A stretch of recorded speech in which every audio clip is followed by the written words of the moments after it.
And now, guys, I want to make sure we know what are the terms destruction of defender and destruction of defender. And what's the difference between them? Well, one is to destroy the guy defending what we need, and one is to distract him and say, hey, go over there and then I'll just capture what you're guarding. Is that all right with you? And that's the difference. So now let me show you what that may look like in a real game. The first and easiest example of distraction in the word of destroy the defender would be the Roy Lopez.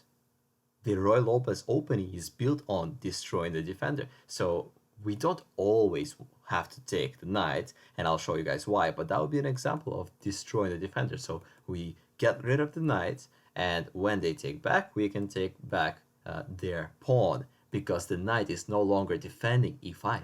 Now, the bad news for us is that there is queen d4 that says, let me just fork your pawn and knight, and when the knight goes away, I'll take the pawn, and then you can no longer castle after you move the king. But in some cases, and I'll show you one of those cases, white can actually defend their pawn first and then win the pawn on e5 using destruction of defender. So here's an example of what that may look like. Black says, let me attack your pawn instead. And white doesn't take right away because white has their own pawn to worry about. Instead, white says d3. And this is actually the Berlin variation of the Roy Lopez opening. And black just pretends like nothing happened and plays something like bishop e7. And white says, thank you very much, I've defended my pawn, now I can take your knight, and when you take me back, I'll just take your pawn because I've destroyed the defender, and now I deserve my pawn. There is no longer any queen d4 tricks because my pawn is defended, so my knight can just go back and say, thank you very much. So destruction of defender can be either getting rid of the annoying piece of the opponent by saying, here you go, take a little ice cream on d5 and I'll checkmate you on h7, or it can be actually destroying the piece in itself. So here's an example of how that may look like. Let's say my king is castled and I have this amazing battery set up. I have a bishop on c2 and a queen on d3, both aiming at h7. Now, let's also imagine that I have a knight on c3 instead of a pawn, and they have something like a pawn on d6. Now, there are two ways I can try to get rid of this knight. The first way would be destroying the defender. So I just come over with my bishop, and let's say black is oblivious and naive and doesn't see what my bishop is about to do and just says, let me make a fire escape. That's not much of a fire escape in my opinion, but let him have what he wants to have. So he made his fire escape, and now I'll just take the knight, and whenever he takes back, thank you very much, checkmate. All because I got rid of that annoying knight who was stopping me from doing what I wanted to do.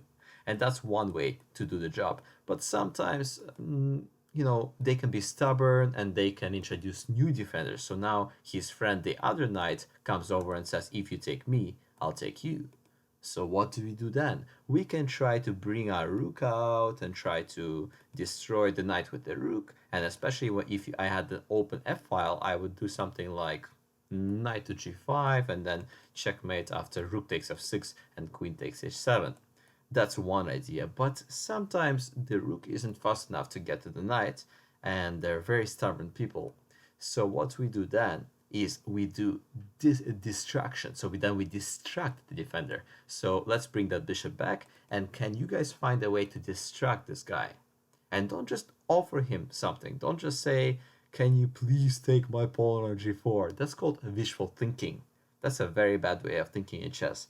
Is saying, can you please take? That's not what we want to say. We want to say, you will take what I'm giving you, or I will take a free piece.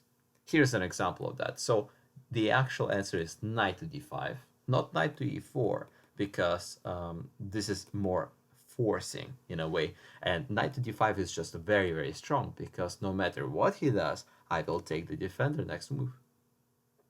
And if he decides to take me, well, that's what I did.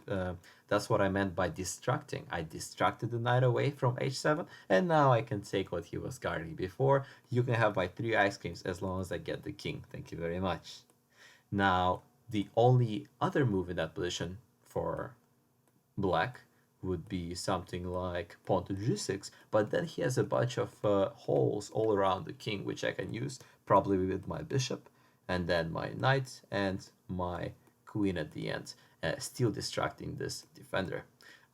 Also, I could try to break through it the h4, h5 hook way, but in any case, white has a very pleasant position, all because I've distracted the defender and I kind of force him to take, or I will take him and get rid of him. So if this pawn was still not here, I would just capture everything and finish off with the check and mate.